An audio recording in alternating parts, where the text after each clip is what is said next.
എല്ലാവർക്കും നമസ്കാരം. ഞാൻ സരിതാ മഹേശ്വരൻ. ഇന്ന് ശ്രീമദ് വാൽമീകി രാമായണത്തിൻ്റെ ബാലകാണ്ഡത്തിലെ 48-ാമത്തെ സർഗത്തിൽ 7 മുതൽ 13 വരെയുള്ള ശ്ലോകങ്ങളാണ് നമ്മൾ പഠിക്കാൻ പോണത്.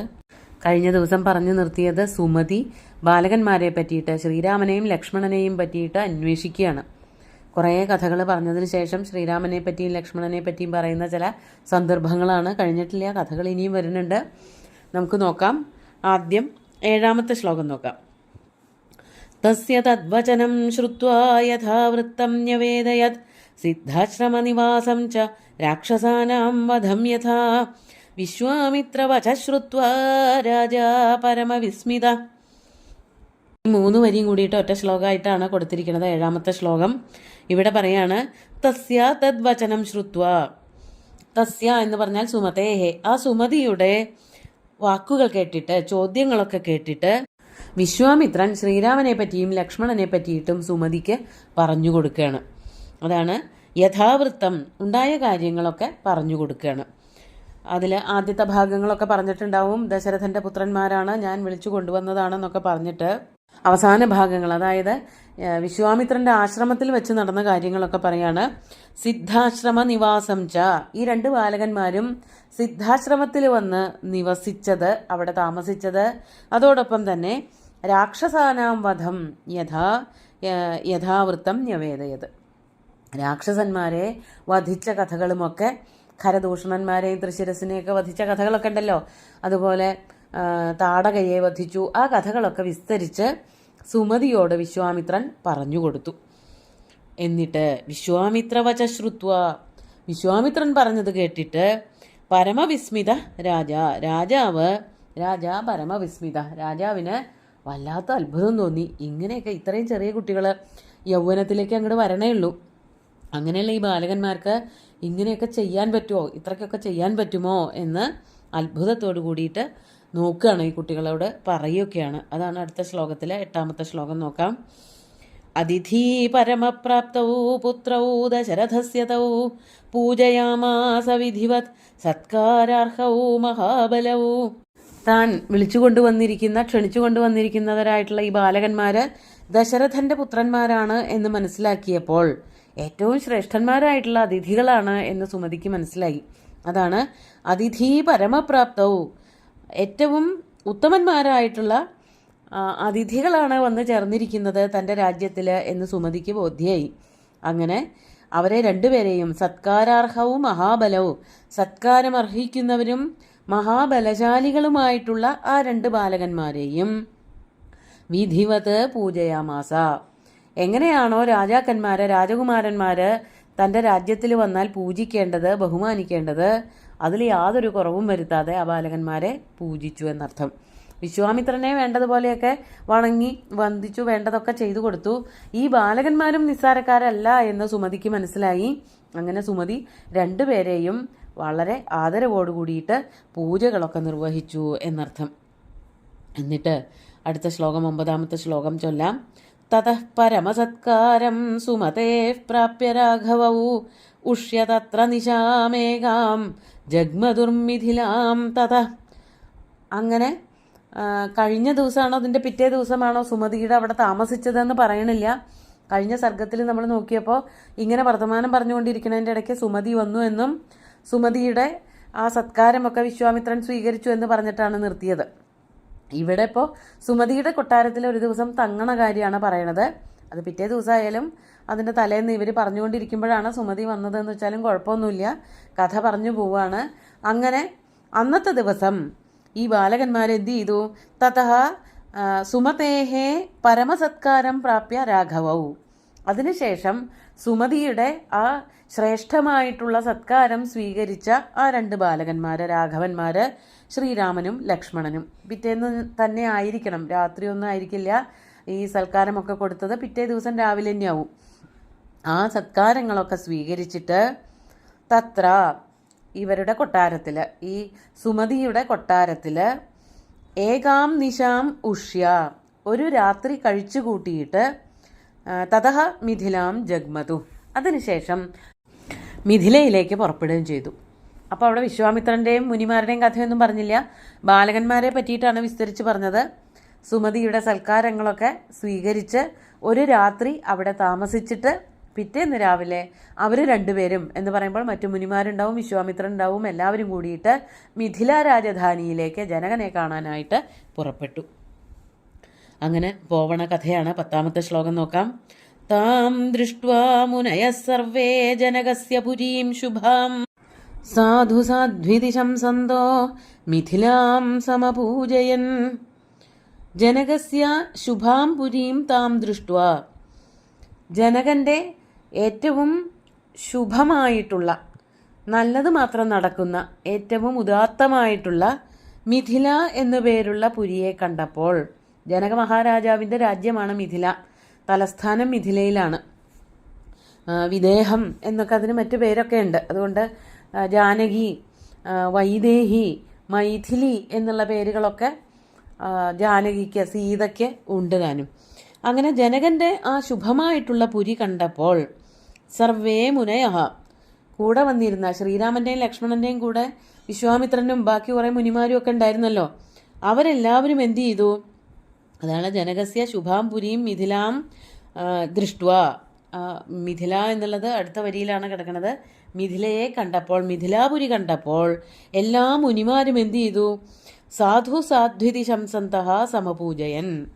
എന്തൊരു സുന്ദരമായിട്ടുള്ള രാജ്യമാണ്, എന്തൊരു വൃത്തിയും വെടിപ്പും വളരെ പുണ്യവുമായിട്ടുള്ളൊരു പ്രദേശമാണ് എന്ന് ഉറക്കെ ഉറക്കെ പറഞ്ഞുകൊണ്ട്, സാധു സാധ്വിതി ശംസന്തഃ ഉറക്കെ പറഞ്ഞുകൊണ്ട് ആശംസിച്ചുകൊണ്ട് അവരെല്ലാവരും മിഥിലാപുരിയെ പൂജിച്ചു. അതായത് വേറെ പ്രത്യേകം പൂജകളൊന്നും നടത്തിയിട്ടില്ലെങ്കിലും വാക്കുകൾ കൊണ്ട് പൂജ നടത്തി. എത്ര ഉദാത്തമായിട്ടുള്ളൊരു നഗരമാണ് മിഥില, എത്ര ഭംഗിയായിട്ടാണ് ജനക മഹാരാജാവ് ആ രാജ്യം കൊണ്ട് നടക്കുന്നത് എന്നൊക്കെ അവർ എല്ലാവരും വളരെ അതിശയത്തോടു കൂടി പറഞ്ഞു. അങ്ങനെ അവരിങ്ങനെ നടക്കുകയാണ്. അങ്ങനെ എവിടെ എത്തി? 11ാമത്തെ ശ്ലോകം നോക്കാം. മിഥിലോപവനേ തത്ര ആശ്രമം ദൃശ്യരാഘവ പുരാണം നിർജ്ജനം രമ്യം പപ്രച്ഛ മുനിപുങ്കവം. മിഥിലയിലേക്ക് ഇങ്ങനെ നടന്നു പോയിക്കൊണ്ടിരിക്കുമ്പോൾ രാജ്യത്തിന് ചുറ്റും വലിയ പൂന്തോട്ടങ്ങളുണ്ട്. വളരെ വിശാലമായിട്ടുള്ള നഗരമാണ്, നഗരത്തിന് ചുറ്റും പൂന്തോട്ടങ്ങളുണ്ട്. ആ ഒരു തോട്ടങ്ങളിൽ കൂടെ സഞ്ചരിക്കുന്നതിനിടയ്ക്ക് മിഥിലോപവനേ തത്ര, മിഥിലയുടെ ഉപവനങ്ങൾ, ആ ഉപവനങ്ങളിൽ കൂടെ നടക്കുമ്പോൾ അവിടെ ഒരു ആശ്രമം കണ്ടു. ആശ്രമം ദൃശ്യ, ആശ്രമം ദൃഷ്ട്വ എന്നുള്ള ഭാഷയാണ് നമ്മൾ ഇപ്പോഴത്തെ സംസ്കൃതത്തിൽ പറയുക. ദൃശ്യ എന്നുള്ളത് ലബന്ധം അവ്യയമായിട്ട് അതിൻ്റെ കൂടെ ഏതെങ്കിലും ഉപസർഗങ്ങൾ ചേർന്നാൽ മാത്രമേ ദൃശ്യ എന്ന് പറയുള്ളൂ. അതായത് സംദൃശ്യ എന്നൊക്കെ വേണമെങ്കിൽ പറയാം. ദൃശ്യ എന്നൊറ്റയ്ക്ക് ഇപ്പോഴത്തെ ലൗകികമായിട്ടുള്ള സംസ്കൃതത്തിൽ അങ്ങനെ പറയാറില്ല. പക്ഷേ ഇത് ആർഷമായിട്ടുള്ള പ്രയോഗമാവണം. ദൃശ്യ എന്ന് പറഞ്ഞിട്ടുണ്ട്, ഉഷ്യ എന്നൊക്കെ പറഞ്ഞിട്ടുണ്ട്. ലബന്ധം അവ്യയമായിട്ടാണ് അവിടെ കണ്ടിട്ട്.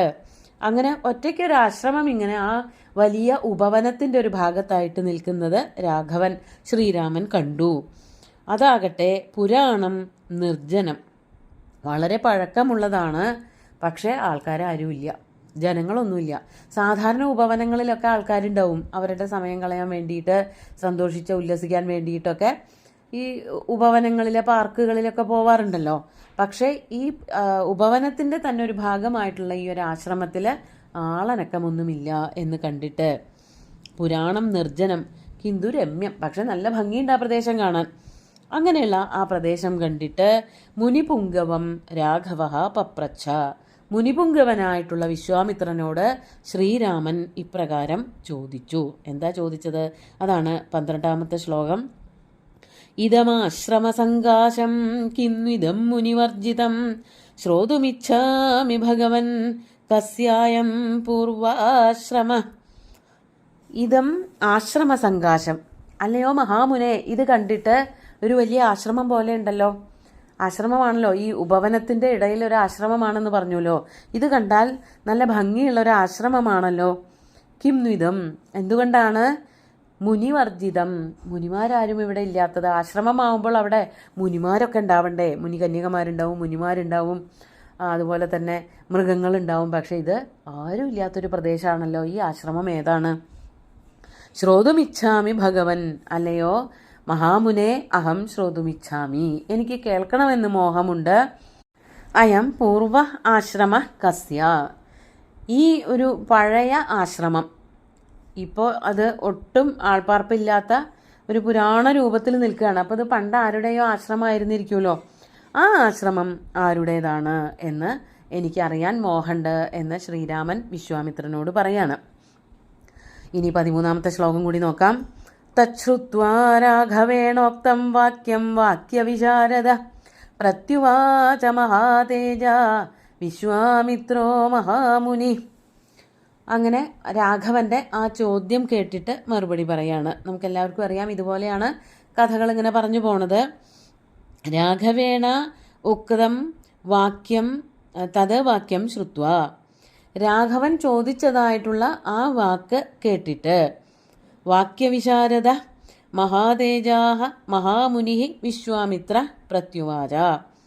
വാക്യവിശാരദൻ എന്ന് പറഞ്ഞാൽ വാക്കുകളൊക്കെ പറയാൻ, വാക്യങ്ങളൊക്കെ പറയാൻ, കഥ പറയാൻ നല്ല മിടുക്കുള്ളവനായ, നമുക്കറിയാം ഈ കഥകൾ മുഴുവനും പറഞ്ഞു കൊടുക്കുന്നത് വിശ്വാമിത്രനാണ്.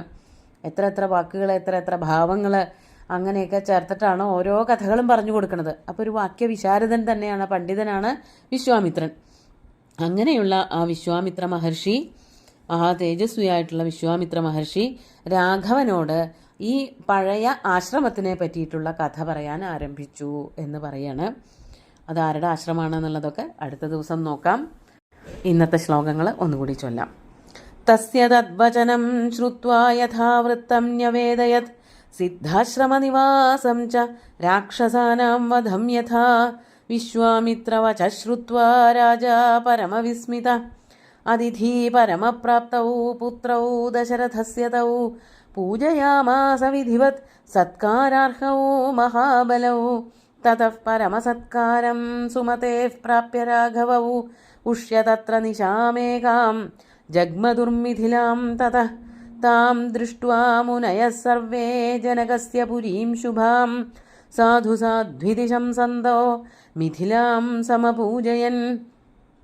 മിഥിലോ ഭവനേ തത്ര ആശ്രമം ദൃശ്യ രാഘവ പുരാണം നിർജ്ജനം രമ്യം പപ്രച്ഛ മുനിപുംഗവം ഇദമാശ്രമസങ്കാശം കിം ഇദം മുനിവർജിതം ശ്രോതുമിച്ഛാമി ഭഗവൻ കസ്യായം പൂർവാശ്രമ. തച്ഛ്രുത്വാ രാഘവേണോക്തം വാക്യം വാക്യവിശാരദ പ്രത്യുവാച മഹാതേജ വിശ്വാമിത്രോ മഹാമുനി. ഇപ്പോൾ ഈ ശ്ലോകങ്ങൾ വായിക്കുമ്പോൾ തന്നെ നമ്മൾ കണ്ടു, താം ദൃഷ്ട്വ എന്നുള്ള ദിക്കിലെ കുതാന്തം അവ്യയമായിട്ടും അതിനുശേഷം ദൃശ്യ എന്ന ലബന്ധം അവ്യയമായിട്ടും ഒരേ സമയം പ്രയോഗിച്ചിട്ടുണ്ട്. അന്നത്തെ കാലത്ത് വാൽമീകി മഹർഷിയുടെ കാലത്ത് അങ്ങനെയൊക്കെ പ്രയോഗിക്കാൻ പറ്റുമായിരുന്നിരിക്കും. അതുകൊണ്ടാണ് ഒരേ സമയം പ്രയോഗിച്ചിരിക്കുന്നത്. അതൊക്കെ ആർഷമായിട്ടുള്ള പ്രയോഗങ്ങളാണ്.